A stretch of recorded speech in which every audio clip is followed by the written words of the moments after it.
The open call to Islam, echo of the truth. The time had come to tear the veil of silence and let the voice of monotheism resound through the valleys of Mecca. The moment had arrived when the light of revelation was no longer confined to a few homes. It was about to spread throughout the city. This light was now shining openly, illuminating hearts, but also intensifying the darkness of disbelief. So proclaim openly what you are commanded, and turn away from the polytheists. This was a divine command to the message of Islam must now be proclaimed openly. No more secrecy, no more fear. The voice of truth was now to be raised in the land of idols. Three major phases of open preaching. Number 1. Calling the family first, a test of close relations. The Prophet Muhammad ﷺ began the open call with his own tribe and family, for the support of close kin strengthens the message. He gathered the clan of and addressed them, O children of Abdul Muttalib, I have brought you goodness for the world and the next. A great punishment is coming, and I have come to warn you. But Abu Lahab sternly rejected the call, saying, We have no need of your message. At this moment, a young boy of just 10 years, Ali ibn Abi Talib radiyallahu anhu, stood up and said, O Messenger of Allah, I will stand with you. This was the first test of open preaching, when even close relatives became the greatest obstacles. Number 2. Calling Quraysh, the call of Mount Safa. Now it was time to call entire city of Mecca. The Prophet ﷺ climbed Mount Safa and, according to Arab tradition, summoned all the clan of Quraysh. When they gathered, he said, If I were to tell you that an army is behind this mountain, ready to attack, would you believe me? They replied with one voice, Yes, we have never known you to lie. The Prophet ﷺ declared, I warn you of great punishment. Allah is one, and there is no deity except Him. At this, Abu Lahab angrily responded, May you perish. Is this why you gathered us? This was the first public rejection and open denial, but it was only the beginning. Number 3. Calling all of Arabia, spreading the message among the pilgrim tribes. The Prophet ﷺ now resolved to deliver the message to every stratum of Meccan society. He would go to the markets and sit with the passing caravans, calling out, O people, say, There is no God but Allah. You will succeed. When tribes from all over Arabia gathered, the Prophet ﷺ would meet their leaders and invite them to Islam. Calling the tribes, a chapter of hardship and endurance. Banu Amir, distance approximately 110 kilometers. Their chief said, If we support you, will we rule after you? The Prophet ﷺ replied, Sovereignty belongs to Allah. I am only His messenger. They declined. Banu Shayban, distance approximately 140 kilometers. These were intellectuals. After hearing the message, they said, This is a beautiful message, but we cannot oppose the Persian Empire. They accepted the truth, but fear stopped them. Banu Hanifa, distance approximately 180 kilometers. They were the most hostile and spoke rudely. This relentless effort, these journeys, this struggle, all were to spread one message. A message that the Quraysh desperately wanted to suppress, but it had become unstoppable. Quraysh's response when persecution became a weapon. The Quraysh now realized that this was not just a new religion, it was a revolution. Bilal radiyallahu anhu was thrown onto the scorching sands, yet to keep crying out, Ahad, Ahad, one, one. Sumayya radiyallahu anha was spread to death, becoming the first martyr of Islam. Khabbab radiyallahu anhu was dragged across burning coals, but he held firm. Yasir radiyallahu anhu was also martyred by the oppressors. The Prophet ﷺ said to his family,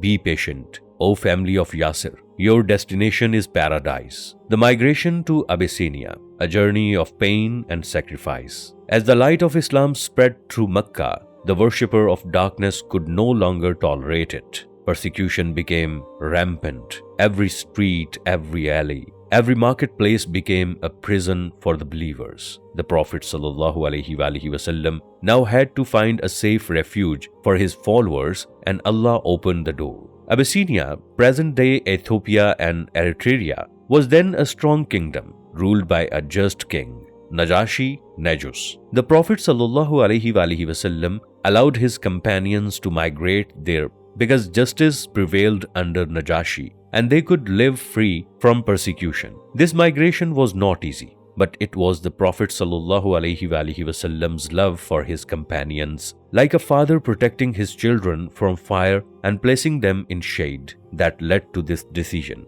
The first group of migrants, 615 CE. In the 5th year of prophethood, during the month of Rajab, a small group quietly left Makkah. It consisted of 12 men and 4 women. Some notable names were Uthman ibn Affan radiyallahu anhu, the first migrant with his wife Ruqayya radiyallahu anha. Number 2, Abdul Rahman ibn Auf radiyallahu anhu. Number 3, Zubair ibn Awam radiyallahu anhu. Number 4, Mus'ab bin Umair radiyallahu anhu. Number 5, Suhail ibn Bayda radiyallahu anhu. This small caravan quietly left Makkah, reached the port of Jeddah and boarded a trade ship. They crossed the Red Sea and after several days arrived at the shores of Abyssinia, over 1500 kilometers away. Though the journey was difficult, they were guided by the light of conviction. Quraysh Alam and the second group. When the Quraysh learned that the Muslim had found safe refuge, they became increasingly anxious.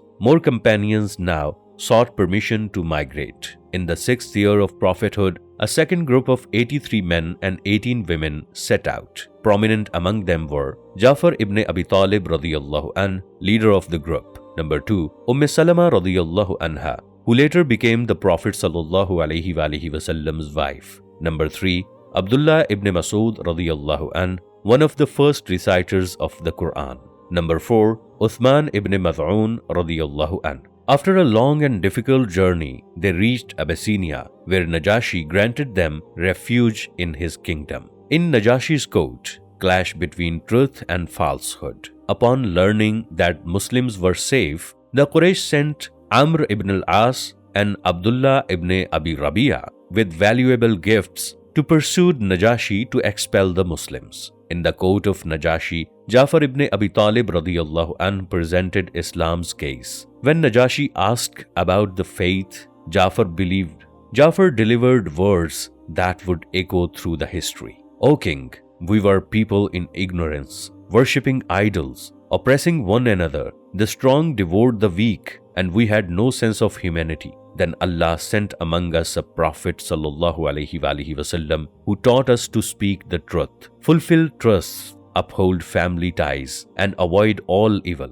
When Najashi asked, recite to me something that was revealed to your Prophet, Jafar ibn Abi Talib radiyallahu anhu recited the opening verse of Surah Maryam. As soon as Najashi heard these words of Quran, tears flowed from his eyes and he exclaimed, indeed, this and the message of Jesus come from the same light. He then returned the Quraysh's gift, rejected their quest, and granted the Muslims complete protection. The wisdom behind the migration to Abyssinia. This migration was not merely an escape from persecution. It was part of divine, global strategy of Islam, the first foundation of an Islamic state. In Abyssinia, Muslims found a region where they could practice their faith freely. Number 2, Islam spread beyond Arabia. For the first time, Islam extended beyond the borders of Arabia. People in Abyssinia heard the message and some even embraced it. Number 3, a safe refuge. A persecution increased in Mecca. As persecution increased in Mecca, Abyssinia became a sanctuary of peace for many Muslims. This was the first step in Islam's journey beyond borders. It marked the beginning of the global movement, a movement whose echoes would later be felt in the formation of Islamic State in Medina. The Hijrah to Abyssinia was not merely a journey. It was a living example of patience, sacrifice, and complete trust in Allah. A ray of light, the acceptance of Islam by Hamza radiyallahu anh and Umar radiyallahu anh. The darkness has deepened. The night of oppression grew longer. But suddenly, two radiant stars appeared in the sky of Makkah. Every day of the Prophet ﷺ's mission was filled with trials. The Quraysh leaders, drunk with power, unleashed waves of cruelty upon the Muslims. Torture in streets, oppression in homes, humiliation in markets, brutality in courtyard of Kaaba. Yet the eyes of Allah's Messenger ﷺ were fixed on the heavens. He saw the power of his Lord and knew that every night had its dawn. The first ray, Hamza radiyallahu an accepts Islam. Abu Jahl, full of his wickedness, came out of Dar al-Nadwa and encountered the Prophet ﷺ on the way. In his arrogance and cruelty, he hurled harsh insult at Messenger ﷺ and physically harmed him. A female servant witnessed it all, disturbed and distressed. Where is Hamza radiyallahu an? The man Makkah prided itself on for his bravery. When Hamza radiyallahu anhu returned from hunting and heard what had happened, a storm raged inside him.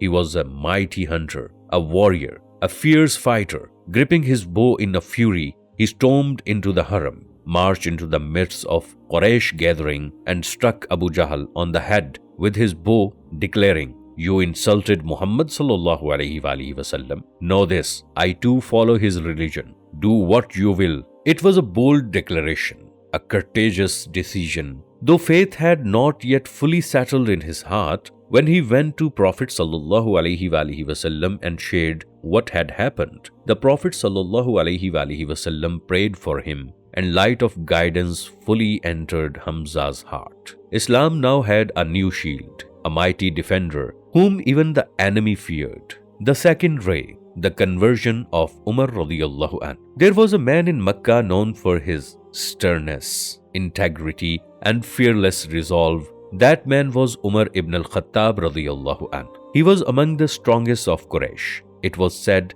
that if he accepted Islam, the religion would gain strength, and if he remained an enemy, he would be a severe trial for the Muslims. And indeed, this trial had become severe. The oppression grew worse. The cries of the persecuted echoed through the streets of Makkah. One day, Umar radiyallahu anhu, filled with the rage, set out, sword and sheaths, headed straight for the Prophet ﷺ. His intention was clear. God forbid, I will end this fitna today. But on the way, a companion saw the fury on Umar's face and asked, "First look to your own house. Your sister Fatima radiyallahu an and her husband Saad radiyallahu an have already accepted Islam." That was it. His anger erupted further. He rushed straight to his sister's home and entered to find them reciting the Quran. "What is this I hear? Have you abandoned our faith?" In that moment of rage, Umar struck his sister. Blood flowed. But what did I see? There was no fear on my sister's face. There was determination. The sword of Hazrat Umar radiyallahu an trembled, but my sister's voice grew stronger. "Yes, we have embraced Islam. Do whatever you must, but we will not forsake the truth." Upon hearing these words, a stir arose in my heart. Then came the moment when the light of truth descended upon my soul. "Give me the verse you were reciting." When the verses of Surah Taha were recited, it felt as though all the veils of my heart had been lifted, as if the light had swallowed up every darkness. Tears welled up in my eyes. My lips quivered. My heart had softened. And then that same Umar ibn al-Khattab radiyallahu an, who had set out to kill Muhammad ﷺ, now found himself at the door of Dar al-Arqam. He knocked. The companions inside were alarmed, but when Hazrat Umar radiyallahu an entered, he declared, "O Messenger of Allah, I bear witness that there is no deity but Allah, and you are the Messenger of Allah." Makkah resounded.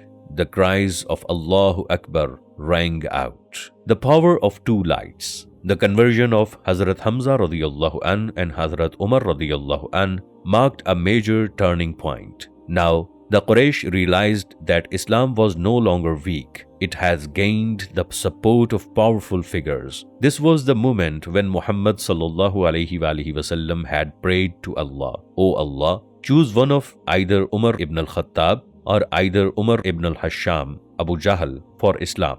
Allah chose Umar radiyallahu anh. Now, the Muslims began to pray openly at Kaaba. Islam's message became more robust, and the leaders of Makkah began to realize that this movement was now unstoppable. This was the light that was beginning to penetrate every heart, and Islam's sun was rising even higher. Shab Abi Talib, a test of patience and perseverance. Location of Shab Abi Talib. Shab Abi Talib was a narrow valley located to the northeast of Makkah, situated between the mountains of Abu Qubais and Khadima. It was somewhat spreaded from the settlement of the Quraysh, and the paths leading to it were rocky and difficult. It was initially the residence of Banu Hashim, but after the social boycott, it became a place of confinement, resembling a prison, where the Quraysh set up strict surveillance to ensure that the food or supplies could reach the people there. The Quraysh's written agreement, complete boycott. When the Quraysh realized that the message of Muhammad sallallahu alaihi wasallam was not stopping, they drew up a written agreement which was signed by all the leaders of Quraysh. The following terms were stipulated in the agreement. All trade, all business dealings with Banu Hashim and Banu Muttalib would cease. No marriage alliance would be established with them. The boycott would continue until they handed over Muhammad sallallahu alaihi wasallam to the Quraysh. This agreement was written on a leather parchment and was placed on the wall of the Kaaba to prevent any violations. This boycott lasted for approximately 3 years, from 7 AH to 10 AH. Life in Shab Abi Talib. The harshest trial. When the boycott began, both Muslims and non-Muslims, all members of Banu Hashim and Banu Muttalib, were confined in this valley with the Prophet sallallahu alaihi wasallam. There was severe shortage of water because Quraysh had placed the restrictions on the wells and the water of Zamzam. The supply of food and provisions was completely blocked. Children cried out of hunger, and their wails could be heard throughout the streets of Makkah. People were forced to chew dry leaves from trees. All times, they would even roast piece of leather to sustain themselves. Hazrat Sa'd ibn Abi Waqqas radiyallahu anh once boiled a dry piece of leather in water and survived on it for days. Prophet Muhammad sallallahu alaihi wasallam, a ray of hope. This trial was unbearable for any ordinary person, but Muhammad sallallahu alaihi wasallam continued to teach patience and trust in Allah. Whenever the companions would feel hopeless, the Prophet sallallahu alaihi wasallam would say, "Allah will surely make a way for us soon." Hazrat Khadija radiyallahu anha, who was a wealthy woman of Makkah, spent all her wealth to aid the Muslims, but even she became weak due to the hardship. Hazrat Abu Talib, who was 80 years old and at that time was willing to make every sacrifice to protect his nephew. At night, he would frequently change the Prophet sallallahu alaihi wasallam's beddings to ensure no harm came to him. Hidden assistance, the sympathy of well-wishers during the trial. Although the Quraysh had imposed strict restrictions, some kind-hearted individuals continued to provide help secretly. Hakim ibn Hizam radiyallahu anh, the nephew of Hazrat Khadija radiyallahu anha, would secretly deliver food supplies at night. Mutaim ibn Adi radiyallahu anh would occasionally send food provisions. Hisham ibn Amr and few other individuals also secretly provided help. Allah's help, the end of the agreement. After 3 years, Muhammad sallallahu alaihi wasallam said to his uncle Abu Talib, "Uncle, Allah has ended this oppressive agreement. The termites have eaten all the wares except for the name of Allah." Abu Talib went to the leaders of Quraysh and said, "If Muhammad sallallahu alaihi wasallam's words prove to be true, then you must end this boycott." When the Quraysh went to the Kaaba and saw the leather document, indeed, the termites had consumed everything except for the name of Allah. Seeing this, some soft-hearted leaders, Zama ibn Aswad, Mutaim ibn Adi, Hisham ibn Amr, and Abu al-Bakhtari, declared that this operation must come to an end, and thus the boycott was lifted. The 3 years of hunger and hardships only strengthened the faith of the Muslims. The Quraysh's plot had failed. Muhammad sallallahu alaihi wasallam and his companions were now stronger than before. This was the trial of Shab Abi Talib, 3 years of severe difficulties, but an unparalleled example of patience and steadfastness. Amul Huzn, the year of pain, patience, and determination. The land of Makkah was hot, but even hotter when the flames of sorrow rising in the heart of Muhammad sallallahu alaihi wasallam. This year was not just a year of tears, but the time when trials reached their peak, when the fortresses of loyalty crumbled, and when hope was struck the hardest. This was Amul Huzn, the year of sorrows. The death of Abu Talib, the last shield of protection, fell. That moment when Muhammad sallallahu alaihi wasallam stood at the head of his uncle Abu Talib. This was the same Abu Talib who had taken Muhammad sallallahu alaihi wasallam into his care since childhood, who had been a wall of protection for him against every danger, who had stood as shield against the cruelty of Quraysh. Today, he was laying on his deathbed, weak and frail, but still with the same love, with the same pride and the same reverence in his heart. Muhammad sallallahu alaihi wasallam looked at him. His heart ached, his words trembled, but hope still lingered. Uncle, just say La ilaha illallah once, so that I can testify for you before Allah. The room was silent, but the leaders of the Quraysh, Abu Jahl and other idolaters, were shouting, Abu Talib, will you abandon the faith of your father Abdul Muttalib? Abu Talib lifted his gaze, and there, before him, was the radiant face of his nephew, the one who had been his pride all his life. But his tongue faltered, the words escaped him, and the thread of the breath snapped. Muhammad sallallahu alaihi wasallam stood there silently, his eyes restrained, his heart heavy. Today, the one who had protected him from the cruelty of Quraysh for 13 years has passed away. The one who had stopped every conspiracy, who had said, as long as I am alive, no one can harm Muhammad sallallahu alaihi wasallam. But now, the idolaters were free to do as they pleased.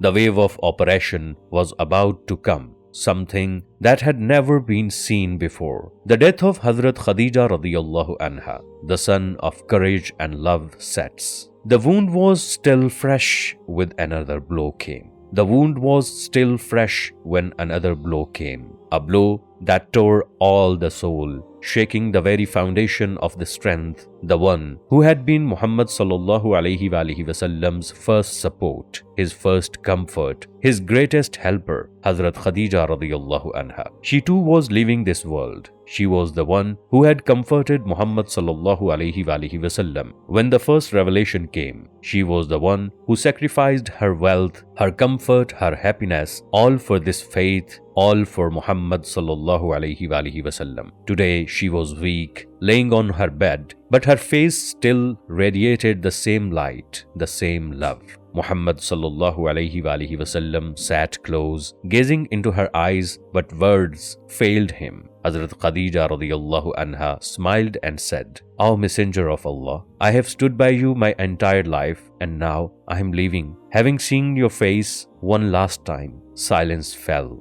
Muhammad sallallahu alaihi wasallam's eyes were filled with tears, but there was restraint. A few moments passed, and the most loyal wife of Makkah, greatest woman in Islam, departed this world. This was the moment when Muhammad sallallahu alaihi wasallam's world became empty. Now, there was no obstacle left for the idolaters, no shield, no powerful protector. But the greatest blow was that propagating the message had become difficult. Whenever Muhammad sallallahu alaihi wasallam went, people mocked him, and every door to his message was closing. People said, Muhammad sallallahu alaihi wasallam is alone now. But they did not know that this was just a trial, not a defeat. This year was the year of testing, but it was also the pinnacle of perseverance. Allah's help was near. The light was about to come, but before that, the greatest test of patience awaited. This was Amul Huzn. But it was also a year that made Muhammad sallallahu alaihi wasallam stronger than ever. The year that proved that this message is not dependent on humans. This message is protected by Allah's safeguard.